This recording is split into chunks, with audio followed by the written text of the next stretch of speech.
Welcome back to Dark Corner Studios. My name is Aiden Wolf, and today we're talking about thumbnails.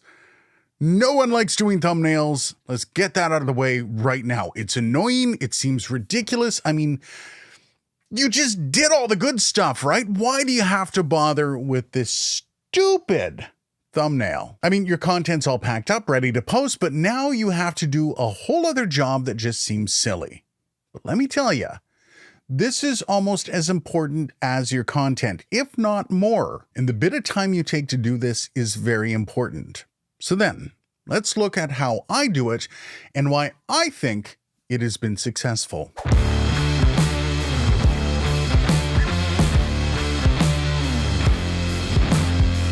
To start out, I just want to put it out there. Before I get all the comments on the video about how I'm doing it wrong, I am not a whiz at using Photoshop. That is funny to say, as I was a photographer and I use Lightroom and Photoshop a lot, but it was never really for this kind of stuff. I would do the usual color, contrast, and crop, and there was my photo. I never dipped into the masking and stuff used by digital artists. And yes, this is artwork in its own way. But if you do it like me, I can say this: it is easy, it's dirty, but it does get results. So let's start with some of the basics. First of all, I generally have a file folder of stock photos of myself that I use.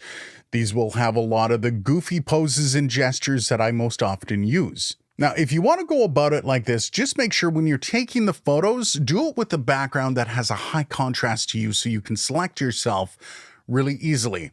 I can get away with my shots because, well, I'm bald, so going around and selecting myself is pretty easy. Otherwise, if you're doing video, just try and do a few poses that are relevant to the video you're doing and use those. I like the photos in my stock folder, though. It saves a lot of time in the end. For what it's worth, though, I do go for some of the classics. Questioning pose, shocked pose, thinking pose, and so on. Okay then, now that you've got your pose, time to slide into Photoshop. Now, while Photoshop is loading up, I like to grab all the other pictures of items I may need for the final product. Of course, for me, that is usually microphone shots or interfaces. That said, try to use your own photographs. You don't want to be stealing them offline because one of these days, someone's going to tag you for using their photos. Now, if I'm not talking about gear, I try to think up something that can identify the subject of the video, and I use that. Now, since we're doing the thumbnail for this video, I'll try to grab a few of my favorite thumbnails. Now, this is also at the point that you should be asking yourself, what message is the thumbnail giving? Now, I personally like it if the thumbnail adds to the point of your content or even has a little bit of a different perspective. So I use text in the thumbnail to drive home a point or maybe even a funny quip. So once I know the direction I'm taking it with and I have all my materials, I start with an empty canvas, 1280 by 720, as that will fill up the thumbnail quite nicely on YouTube. You can use any background color here, it's fine. I prefer a black background, but you know what? You do you. Once again, I drag all my relevant pics in and I start isolating what I want off of each picture. Now, if I need microphones or interfaces in, I will do the same thing with each picture that I'm doing here and just drag it onto the canvas. But I generally do start with me just to figure out where I'm going to go with the rest of the thumbnail. So then I go to select and select mask, which will bring up some variation of this view. You can choose whichever style of masking you want to do. I prefer the one with the red. Then you just slowly paint away anything that you want in the picture. Anytime you accidentally over-select, just hold Alt, and when you click, it will remove that. Just like that. Now, you can use these sliders on the side to smooth out the selection and to feather it. Then once I'm done and satisfied with what I have, grab the selection tool, click on it, and drag it over to your blank canvas, just like this. That's it. Now you have your first selected image. And yeah, some areas might not look as smooth as others, and there might be just a bit around the edges. But don't worry about that. We're going to take care of that in a few. Next up, you want to do the same thing to all the other things you're including in your thumbnail. Place them around and be careful you don't overdo it.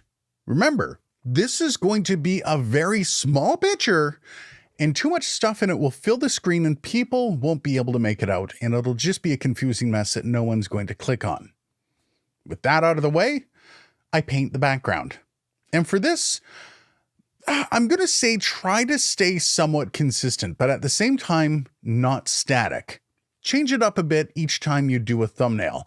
But personally, I don't go too wild with my colors or left-right. It's taken me quite some time to settle on the colors that I like, but you do you. Find something that works for you and stick with it. Now select the background, then the color you want to paint, and then just give her. Now I generally use more than one color in my thumbnails just for a bit more eye candy. But once again, it's your thumbnail, you do what you want.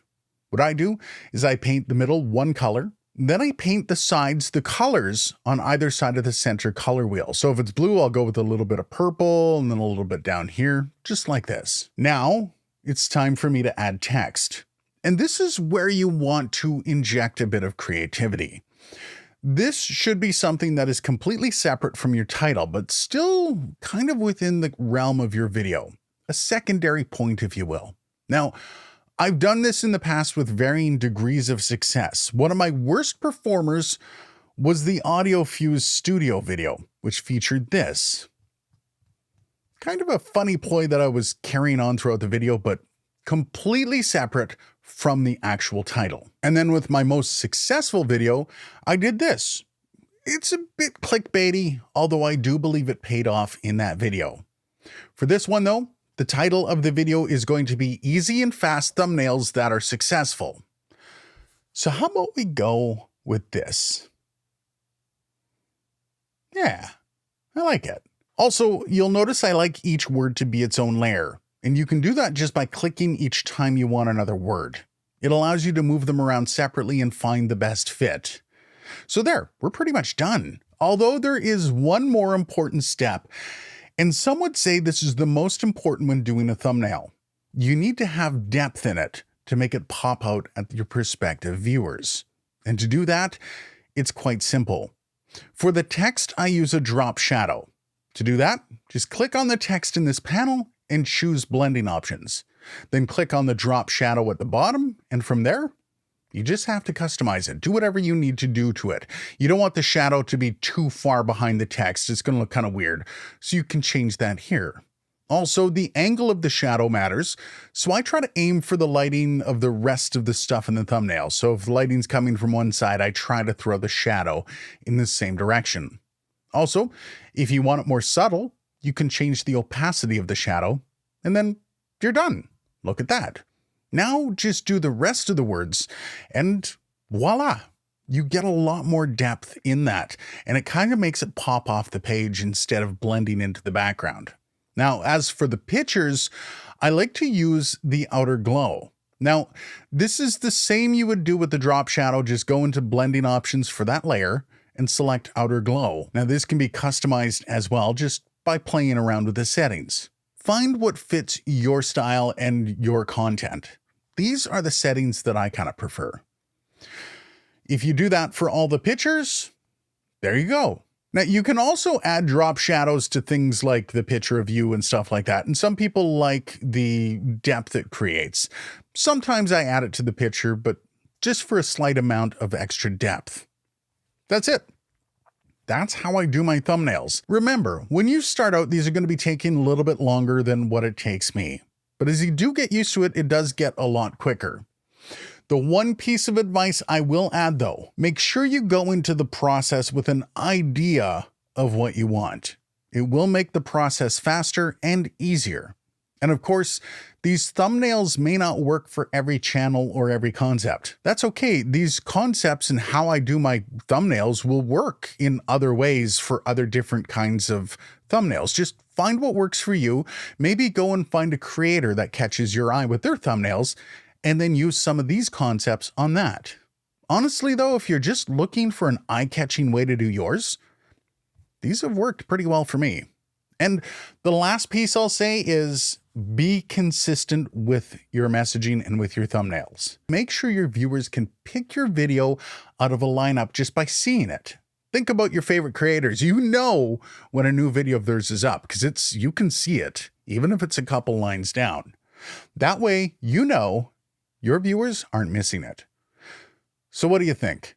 Are there any other tricks I missed? Let me know down in the comments below. Now, if you liked this video, give that like button an uppercut and a knee to the groin. If you really liked it though, try that subscribe button. It's a much easier push, and it makes me smile when people push it for the first time. Cheers, and I'll see you in the next video.